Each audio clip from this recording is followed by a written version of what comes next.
Irmãos, estamos nessa manhã continuando o nosso estudo aí na carta aos Efésios. Não sei quantos aqui leram em casa, né? Aproveitaram a oportunidade, já que o nosso estudo da manhã, nossa palavra pela manhã, tem sido baseada nos textos do capítulo 1, 2 e 3 da carta aos Efésios. Como foi dito semana passada, esses três capítulos, que são os capítulos iniciais da carta, eles dão uma base doutrinária para aquilo que o apóstolo vai falar depois. Se você continuar lendo o capítulo 4, 5 e 6, você vai ver ele falando assim de uma forma muito prática, com base naquilo que ele havia dito antes. Então ele vai falar sobre a vida da igreja, sobre a comunhão da igreja, sobre os relacionamentos, o exercício dos dons espirituais. Ele vai falar sobre o relacionamento da família, marido, esposa, pais, filhos, relacionamento com os servos, no caso a gente poderia dizer com o empregado, o patrão.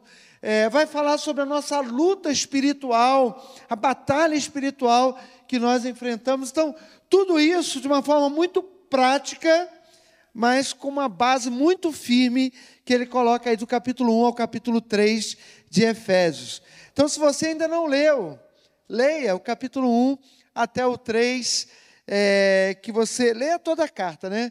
Mas leia pelo menos de 1 a 3, porque você vai acompanhar realmente melhor aquilo que vamos estar falando aqui pelas manhãs, nesse mês de julho. Hoje eu quero ler com os irmãos o capítulo 2. Nós vamos falar sobre novo em folha. Eu não sei como que você se define, né? Normalmente quando a gente pergunta sobre quem é a pessoa, quem você é? Aí a pessoa vai, de repente, dizer assim, eu sou médico, eu sou um advogado, eu sou um professor, eu sou uma dona de casa. Às vezes a gente procura se definir dessa maneira, ou então vai dizer assim, eu sou uma pessoa que eu faço isso, eu faço aquilo, eu sei fazer aquilo outro, né? E você começa a dizer coisas que você sabe fazer.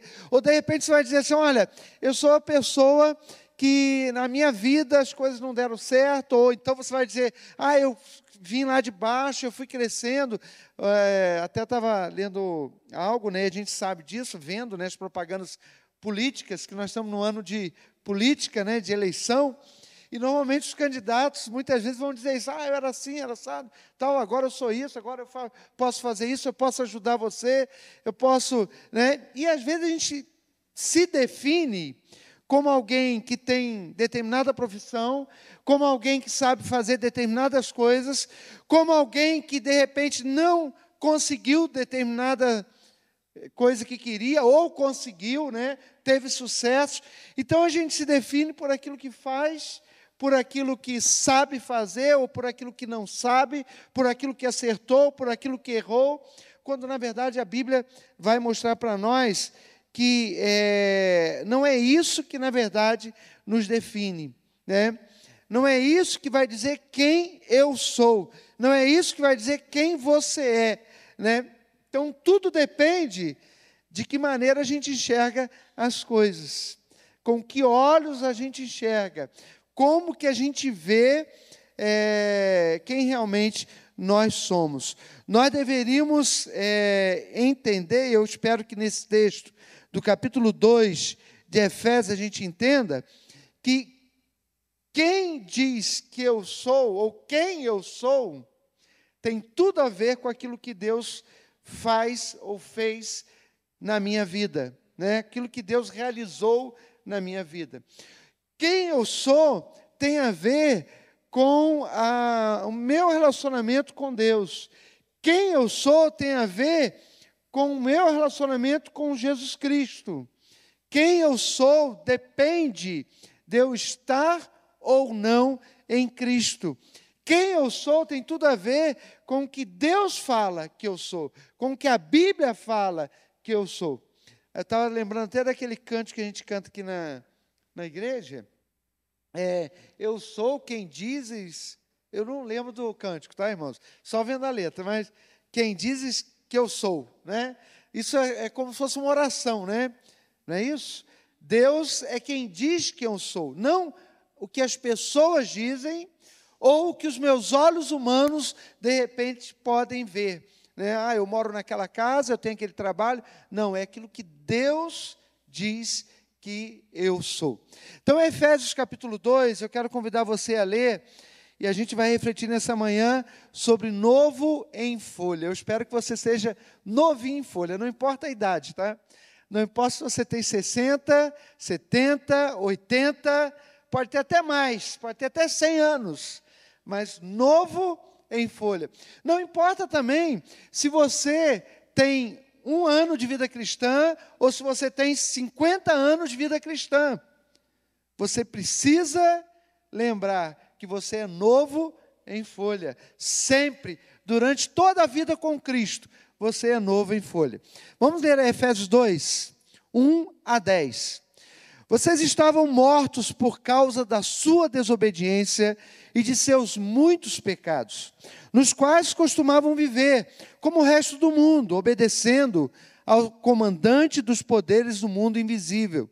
Ele é o Espírito que opera no coração dos que se recusam a obedecer. Todos nós vivíamos desse modo, seguindo os desejos ardentes e as inclinações de nossa natureza humana. Éramos, por natureza, merecedores da ira como os demais. Mas Deus, irmãos, esse versículo aqui, essas 2 palavrinhas são chave nesse texto, mas eu acho que não é só nesse texto. Na verdade, nessa carta toda.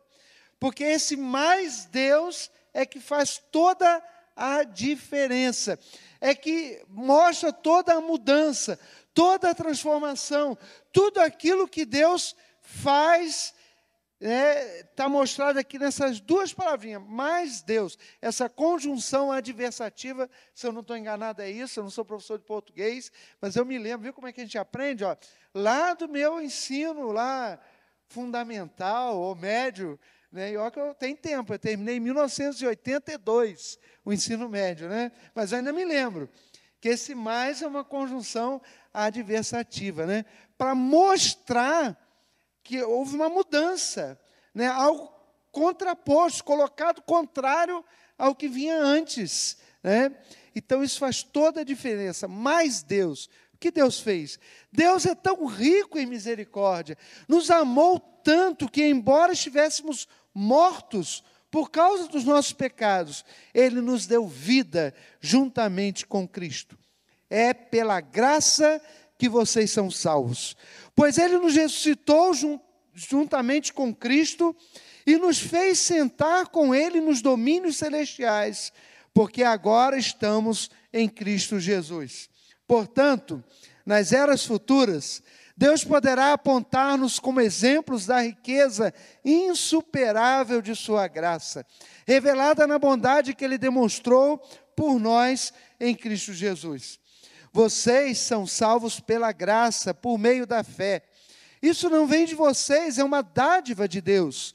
Não é uma recompensa pela prática de boas obras, para que ninguém venha a se orgulhar, pois somos obra-prima de Deus, criados em Cristo Jesus, a fim de realizar as boas obras que Ele de antemão planejou para nós. Amém, irmãos? Que texto magnífico, né? Maravilhoso esse texto.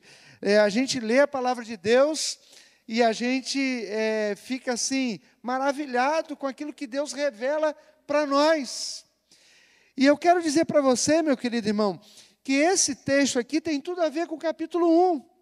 Porque no capítulo 1, quando você termina, a gente lembra que a Bíblia não tinha essas divisões. Capítulo 1, 2, versículo 1, 2, 3. Isso aí é para nos ajudar. Vinha a carta, Paulo escrevendo ali a carta. E quando termina o capítulo 1, ele vai falar que Deus operou de forma assim, com seu poder, de forma tão grandiosa, ressuscitando Jesus, colocando sobre tudo e sobre todos. E em sequência ele vai dizer, Deus opera em vocês com esse mesmo poder. O poder que ressuscitou Jesus é o poder que ressuscitou vocês. Não como Jesus que havia literalmente morrido. foi crucificado, morreu e ressuscitou, não é? Mas no sentido de que nós estávamos mortos, e o mesmo poder que ressuscitou Jesus, esse poder que nos ressuscita, que nos dá vida, que nos transforma, que faz de nós novas pessoas, novas criaturas. Então, há toda uma ligação do capítulo 1 com o capítulo 2, irmãos. Nós não podemos simplesmente pegar o capítulo 2, tirá-lo daqui, porque tem tudo a ver com aquilo que ele disse antes e com aquilo que ele vai dizer depois acerca da nossa nova vida em Cristo. A carta aos Efésios, ela está mostrando muito isso. Ela vai dizer bastante sobre esse contraste entre o antigo e o novo, entre o que éramos e o que somos. E eu creio que isso é muito importante para a gente poder, por exemplo, quando a gente pensa naquilo que éramos, ou na situação que vivíamos, ou a posição que nos encontrávamos, e quando a gente vê o quão triste era essa posição, o quão triste era esse lugar, quão triste era a condição que estávamos, isso vai fazer com que a gente enxergue com olhos maiores, ou temos uma visão melhor, maior, da grandeza do amor de Deus, da graça de Deus, daquilo que Deus fez e faz conosco, irmãos. Porque quando a gente vê como que a gente era, como a gente cantou aqui, logo eu, um pobre pecador, logo eu, né, tão fraco, carnal, igual naquele salmo, né, quando o salmista, acho que Davi, que fala, né, que era um pobre pecador, como Paulo que disse para Timóteo, dos pecadores eu sou o principal. Quando a gente tem essa convicção, quando a gente sabe quem éramos, né, tão triste pecador, a gente enxerga o quão grande é o amor de Deus por nós. Quero pensar nessa manhã, então, nesse texto, de duas maneiras.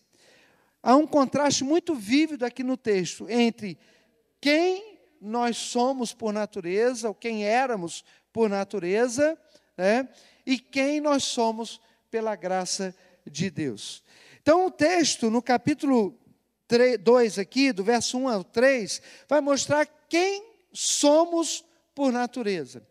Quem nós somos por natureza, ou seja, cada um de nós, porque apesar de ele estar escrevendo aqui a carta para os crentes daquela região ali, de Éfeso, ele diz para aqueles crentes, vocês, ele está falando para os crentes, porque a carta é dirigida àqueles crentes, é dirigida àquela igreja, mas ele vai falar aqui, e se você continuar lendo aí o capítulo 2, versículo 1 em diante aí, ele vai dizer assim, nos quais costumamos ver como o resto do mundo.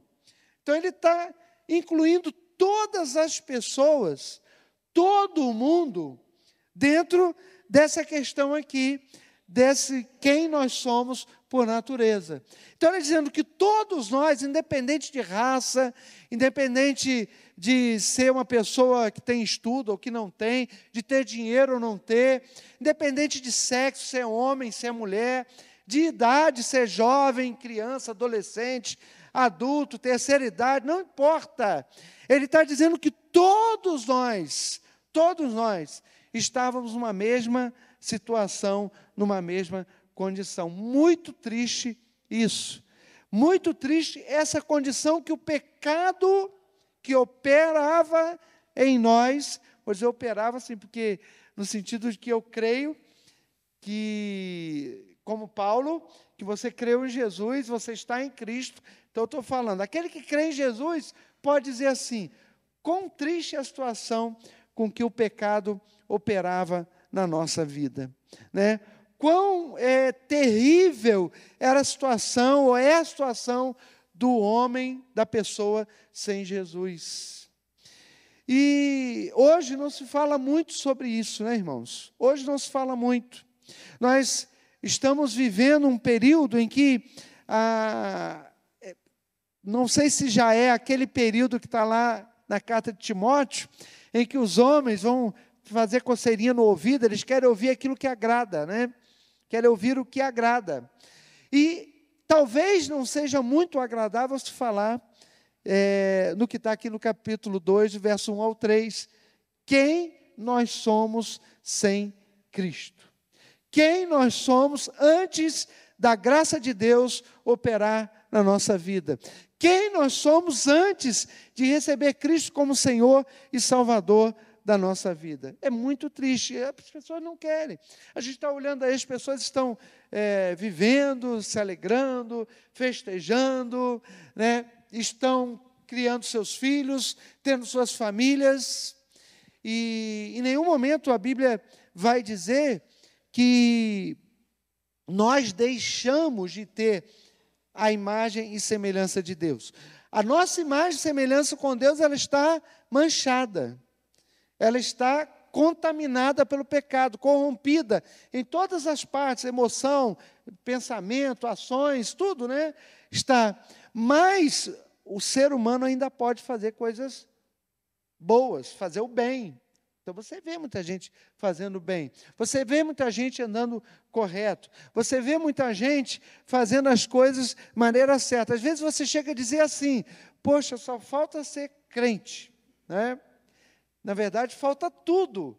Mas a pessoa anda tão direitinho, tão certinho, que você imagina assim, só falta, na verdade você quer dizer, falta ela ir para a igreja, né? Ou não sei, alguma coisa assim, né? Falta só aceitar Jesus, na verdade falta tudo. Mas, porque o ser humano ainda pode fazer. Mas o texto vai descrever que mesmo esse ser humano, que pode fazer coisas boas, esse ser humano que pode ser honesto, que pode ser íntegro lá na sua vida, no dia a dia, esse ser humano que pode ser um bom pai, uma boa mãe, um bom filho, um bom amigo, essa pessoa que você conhece lá, ou pode ser até você mesmo, não sei, o texto de Efésios 2 está dizendo que essa pessoa, que poderia ser qualquer um de nós aqui, se você lembrar da sua vida antes de Cristo, vai dizer o quê? Estava morto em delito e pecado, estava vivendo segundo, obedecendo o comandante dos poderes do mundo invisível, o espírito que opera naqueles que desejam de coração, se recusam a obedecer. Todos vivíamos desse modo, seguindo os desejos ardentes e inclinações da nossa natureza humana. Éramos, por natureza, merecedores da ira, como os demais. Não importa quem seja, não importa. Todos nós estamos incluídos nisso aqui, nesse texto. Por natureza, todos nós estávamos mortos, sem vida. É como você cortar uma planta lá, você corta, você tira, né, a ligação com a vida, com aquilo que dá vida para ela, vai morrer. Não é verdade? Vai morrer. Morte é separação. Então, quando você tira aquele galho, ou se você cortar uma artéria, né? Você cortar uma artéria e corta aquela ligação com o coração, você morre. E rápido, né? Morre até rápido. Então, nós estávamos mortos, sem vida, porque não estávamos ligados a Deus, porque não estávamos unidos a Deus, porque estávamos distantes de Deus, estávamos escravizados, porque o texto diz que vivíamos obedecendo não a Deus, mas aquele que é contrário a Deus, que ele chama aqui, né, o comandante dos poderes do mundo invisível. Ele está falando do diabo, ele está falando das trevas, ele está falando de um mundo contrário a Deus, e ele está dizendo que nós andávamos obedecendo, ou segundo esse poder, obedecendo a esse poder. Ele diz aqui que nós vivíamos seguindo os desejos ardentes das nossas inclinações humanas.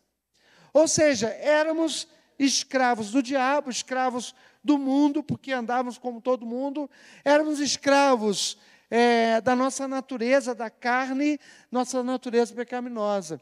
E depois ele vai dizer aqui no versículo 3, que por conta disso tudo, por natureza, nós somos merecedores da ira como os demais. Então, nós éramos merecedores da ira como os demais. Então, ele fala que nós estávamos debaixo de condenação. Ora, que situação terrível. Ninguém vai a Cristo se não sentir isso no coração, se não enxergar isso. Precisa enxergar como que era, como que você era. E você tem que olhar Você que tem Jesus tem que olhar e pensar assim, eu não sou mais assim, eu era.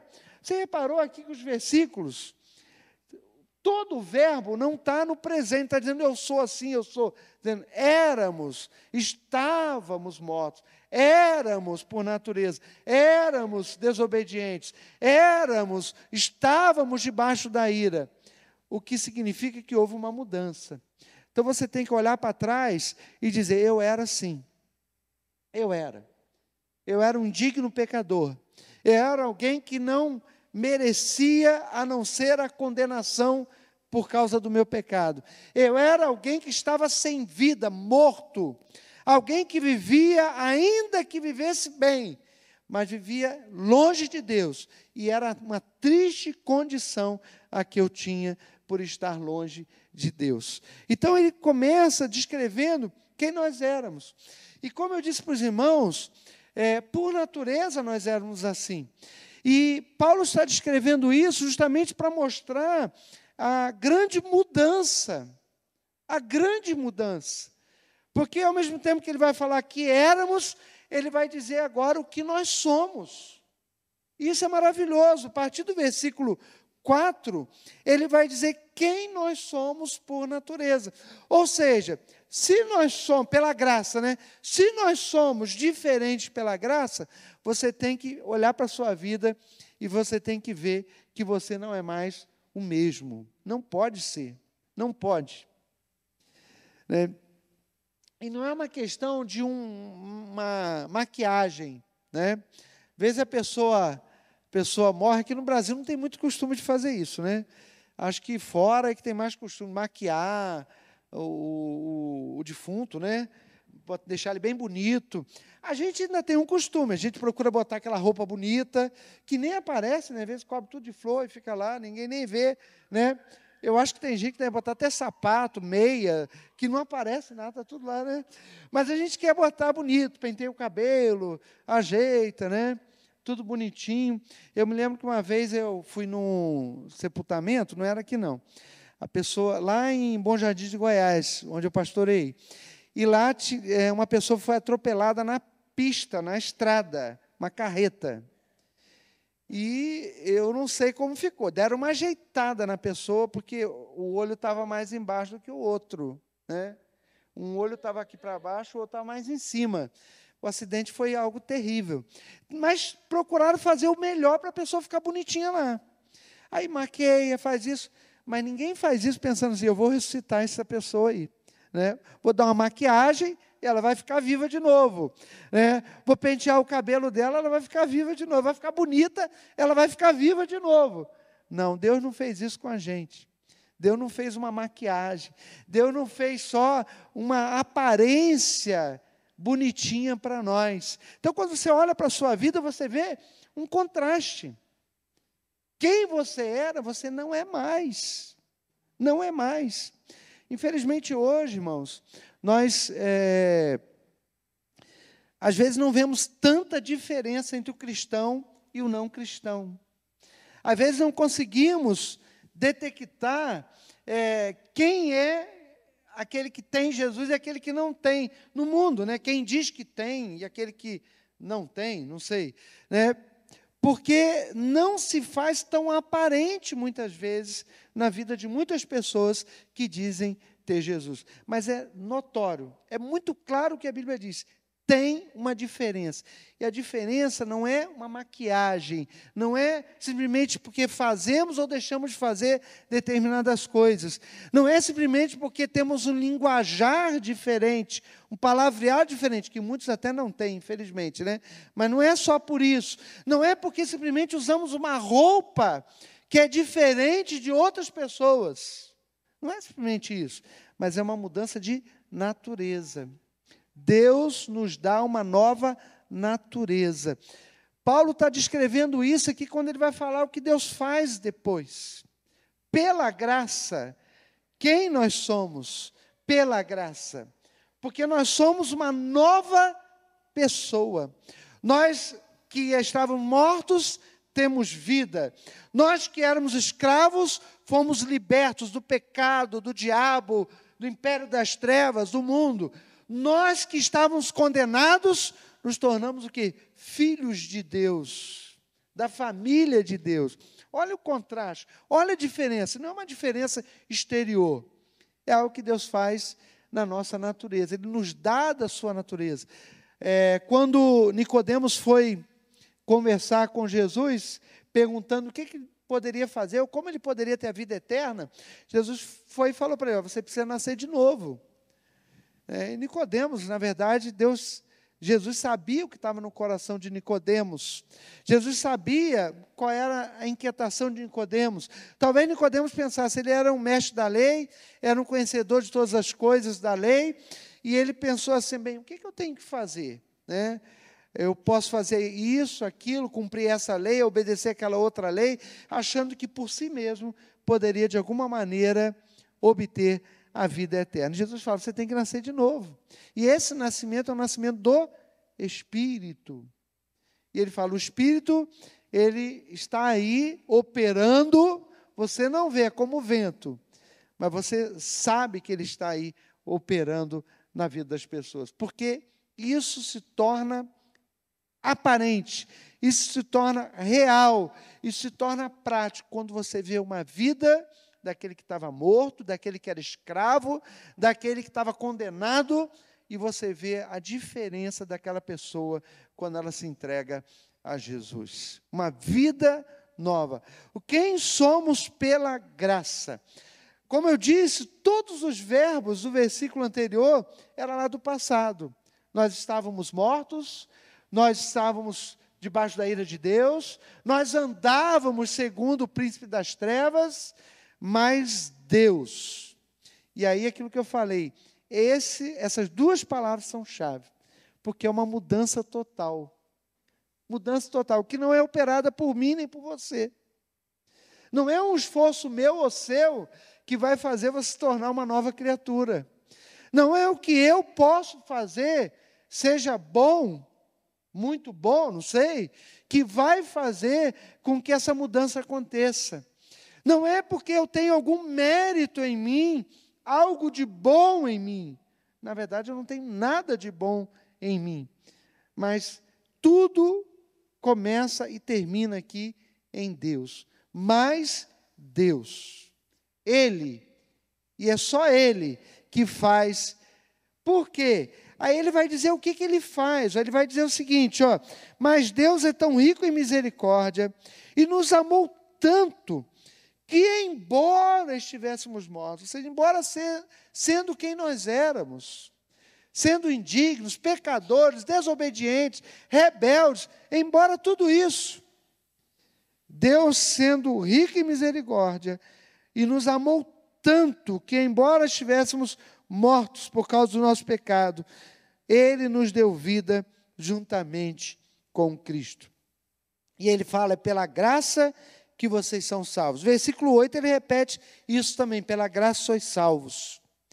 E aí ele vai dizer aqui, pois Ele nos ressuscitou com Cristo, nos fez sentar com Ele, nos domínios celestiais, porque agora estamos em Cristo Jesus. Irmãos, tudo começa e termina em Deus. Mas Deus sendo rico em misericórdia, é graça, é misericórdia, é amor, é bondade, tudo de Deus, não de mim, de você, que fez a diferença, que faz a diferença. Não é maravilhoso? Nosso Deus é bom, nosso Deus é maravilhoso. Quem nós seríamos se não tivéssemos um Deus assim? Que olha para nós, olha aquele ali é indigno, aquele ali está morto, aquele ali está... É como Jesus quando olhou para a multidão, ele olhou e teve compaixão. Eram ovelhas que precisavam de um pastor, cansadas, sobrecarregadas pelo pecado, pelo peso da lei, por tantas coisas. E aí Jesus olha para elas, são como ovelhas que precisam de um pastor. Meu querido irmão, quando a gente olha esse texto, a gente vê, tudo é Deus. É pela graça que nós somos salvos, graça é um favor imerecido. A gente lembra sempre disso, né? Mas, infelizmente, às vezes a gente acha que merece alguma coisa, né? A gente acha que não é tão ruim como a Bíblia diz que nós somos sem Cristo. Mas nós somos. e é graça, é favor imerecido. Nada nós merecemos, nada, nada. Tem um pastor, já falecido, né, quando perguntava para ele se ele estava bem, ele sempre dizia, estou melhor do que eu mereço. Né? E a gente não merece nada, nada mesmo, né? Aquela frase que eu já citei para os irmãos aqui, eu gosto muito dela, não me esqueço dela, né? Pela graça de Deus nós recebemos aquilo que não merecemos. E pela sua misericórdia, nós não recebemos o que merecemos. É o que o texto diz, pela graça nós somos salvos. Alguém que merece salvação? Não, mas somos salvos. Pela graça nós somos perdoados. Pela graça nós temos a paz com Deus. Pela graça nós temos a nova vida. Pela graça, tudo pela graça. Não merecemos. Mas ele fala, pela misericórdia, que sendo tão rica em misericórdia, pela misericórdia Deus não nos dá o que merecemos. O salário do pecado é o que é a morte. Não é isso? Estávamos debaixo da ira de Deus. É isso que nós merecíamos, irmãos. Condenação, juízo, pelo nosso pecado. Mas a misericórdia de Deus, Deus é tão rico em misericórdia, que não nos dá aquilo que nós merecemos. E nos amou tanto, tanto. E a Bíblia diz que Ele nos amou tanto que deu o seu Filho unigênito, para que todo aquele que nele crê não pereça, mas tenha vida eterna. O Spurgeon, quando no seu sermão, Amor Imensurável, ele vai dizer o seguinte, que Deus amou o mundo de tal maneira. Ele vai dizer que o autor, lá, o escritor lá, João, ele não achou uma palavra para colocar ali o amor de Deus, é desse tamanho.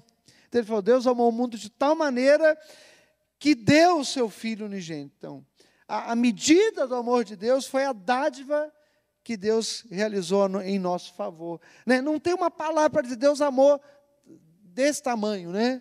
Mas Deus amou de tal maneira que deu o seu Filho unigênito. Então, o amor de Deus tão grande que, embora a nossa condição tão triste, Ele nos deu vida juntamente com Cristo. Assim como no capítulo 1 diz que Deus ressuscitou Jesus. Assim no capítulo 2 vai dizer que Deus nos ressuscitou. Estávamos mortos, Ele nos deu vida. Nos levanta da morte espiritual para a vida espiritual. Tudo é pela graça de Deus. Pela graça de Deus, Ele nos salvou. E pela graça dEle, Ele fez o que fez, não porque viu algo em nós, mas Ele fez por algo nele mesmo. Nele mesmo. É pela graça, pela misericórdia, pelo amor dEle, pela bondade dEle, não por algo que Ele encontrou na minha vida. E aí, irmãos, eu fiquei impressionado quando vi aqui que nós somos, pela graça de Deus, algo tão tremendo, algo tão maravilhoso, que diz aqui que Deus pode nos apontar como exemplos da riqueza insuperável da sua graça. É como se fosse um troféu da graça de Deus, cada um de vocês, salvos por Jesus. Deus vai chegar naquele dia, Ele pode dizer aqui, aqui está, a minha graça está aqui, nessa vida, transformada. É como um troféu que Deus vai poder apresentar e dizer, esse é o troféu da graça insuperável, do resultado da operação da graça de Deus na vida dessa pessoa. Então ele fala sobre isso, Somos como exemplos da riqueza insuperável da sua graça. Depois ele vai dizer no versículo 10, somos obra-prima de Deus. Olha que coisa maravilhosa. Quando você pensa em uma obra-prima, é algo realmente apreciado, algo que as pessoas vão olhar e dizer, olha que coisa, Que coisa maravilhosa, que coisa espantosa. Olha como é que aquele artista fez algo excelente. Você fica assim, como ele fez isso? Como ele conseguiu isso? E de repente ele pegou lá aquela argila, ou aquela pedra, ou aquele pedaço de madeira, e fez algo tremendo. Você olha assim, ou ele pega aquela tela em branco, e faz lá uma pintura lá, e você fica... Que coisa magnífica, uma obra-prima. É assim que Deus faz com a gente. E o texto vai dizer que nós somos obra obra-prima de Deus, criados em Cristo a fim de realizar as boas obras. Então, quem nós somos pela graça? Somos novas criaturas, somos vivos, libertos. Pela graça nós somos filhos de Deus, não temos mais condenação sobre nós. Pela graça nós vivemos uma vida nova, porque ele vai dizer aqui que nós somos obra-prima de Deus, criados a fim de realizar as boas obras que Deus planejou para nós. Temos uma nova maneira de andar, de viver, de ver as coisas, de ver o mundo, irmãos. De olhar para as coisas que estão acontecendo à nossa volta, não com o olhar como todo mundo olha, mas com o olhar de Deus, com o olhar, porque o Espírito de Deus habita. Capítulo 1, versículo 13 e 14, Paulo falou sobre isso. Fomos selados com o Espírito Santo no momento em que cremos. No momento em que cremos, o Espírito Santo habita em nós. E se o Espírito Santo habita em nós, nós temos uma outra maneira de ver as coisas, de olhar para o mundo à nossa volta. Então, tudo isso é o quê? É quem nós somos pela graça de Deus. Que maravilha, irmãos. Meu querido, eu espero que realmente Deus já tenha operado na sua vida tudo isso. Que essa mudança, você possa dizer assim, ó, foi aqui. Nesse tempo, eu era assim, mas agora eu sou assim. Eu estava vivendo daquele jeito, agora eu estou vivendo desse jeito. Eu estava com Deus, meu relacionamento era daquele jeito, agora é desse jeito. Você consegue vislumbrar, olhar e ver na sua vida essa mudança, essa transformação. Quando eu disse no início, novo em folha, não importa a idade, porque se você tem Jesus e tudo está aqui no seu relacionamento com Jesus também, porque ele fala que tudo isso acontece em Cristo, estando em Cristo. Se você está em Jesus, não importa a sua idade de vida cristã, não importa a sua idade em termos, como é que eu falo? Não importa se você é jovem ou idoso, não importa. E não importa quanto tempo de vida cristã, você é novo. Você é novo, no sentido de ser uma nova criatura. Não importa. Eu espero que seja assim. Eu espero. Né? Eu espero que você consiga ver essa diferença. E eu espero que o mundo consiga ver em você essa diferença. Às vezes é difícil, né, irmãos? Às vezes eu me deparo com umas coisas assim que eu fico assim meio impressionado, né? Porque você olha uma pessoa lá, os irmãos sabem, eu trabalho com adolescentes de 15, 16, 17 anos, trabalho com adultos também, né, que eu dou aula para adultos. E às vezes vê uma pessoa lá que fala palavrão e tem um comportamento que não tem nada a ver com as coisas de Deus, né, umas coisas assim, um comportamento errado, umas coisas. E aí depois você conversando com a pessoa diz, eu sou da igreja tal, sou. Claro que ser da igreja não quer dizer que a pessoa é crente, tá? Não quer dizer. Agora, todo crente precisa estar numa igreja. Mas estar numa igreja não quer dizer. Estar em Cristo, sim, que faz a diferença, né?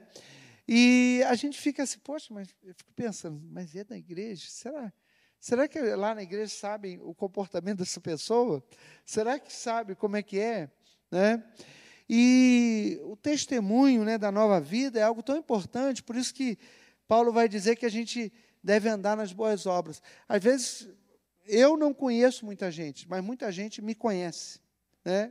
Ainda que eu não conheça. Às vezes outro dia eu fui num posto de saúde, ali na Liberdade, aí uma pessoa que eu nem sei quem era, disse assim, professor e tal, não sei o quê, porque eu dei aula para o filho lá, e eu nem sabia quem era a pessoa. Agora você imagina como isso é sério, porque somos novos e temos que ser novos a todo instante, em todo lugar, não importa aonde estivermos, né? Seja lá no seu trabalho, seja lá dentro da sua casa, seja na rua, seja no meio das suas amizades, seja lá, não sei, num restaurante, lá quando você vai na padaria, você conhece o padeiro, você conhece aquele comerciante lá. onde quer que você esteja, gente, a gente precisa lembrar sempre daquilo que Deus fez por nós. E somos realmente uma nova criatura. Amém, irmãos? Eu quero terminar deixando aqui pensamentos dentro daquilo que a gente viu aqui hoje pela manhã. Primeiro, eu sou o que a Bíblia diz que eu sou. Quem Deus diz que eu sou? Sou alguém que pela graça e por meio da fé está em Cristo. Tenho vida, sou liberto, livre de condenação. Sou salvo e consagrado para declarar a glória de Deus através das minhas palavras e da minha prática. Que Deus te abençoe, que você possa declarar isso, tá? Que você seja essa pessoa. O que somos em Cristo é demonstrado na nossa nova maneira de viver. É dessa maneira que a gente mostra. Novos hábitos, costumes, novo comportamento e atitudes, novo entendimento do mundo, pois estamos nele, mas não somos dele, nós somos de Deus. Tá? Tudo o que sou em Cristo é somente pela graça de Deus. Amém, irmãos? Somente pela graça. Deus é maravilhoso. Ele olha para mim e que bom que é pela graça. Não é por mim. Senão eu estava perdido. Estava roubado, né? Como eu estava, não sei se usa mais essa gíria, no sal. Não sei nem exatamente por quê. Mas eu devia estar no sal, não sei. De repente é por causa do churrasco que vai queimar lá na brasa, né? Sei lá. Mas eu estava mal, se dependesse de mim. Mas graças a Deus, que é pela graça dele, que eu sou e eu posso ser essa nova pessoa que Deus faz de mim. Amém?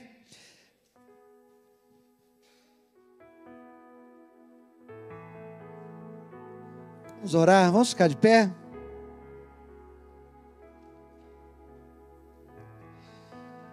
Senhor, nós te agradecemos mais uma vez. E quando olhamos para esse texto da tua palavra, realmente não tem outro caminho a não ser nos derramarmos diante do Senhor, louvando, te agradecendo, te bendizendo, te exaltando.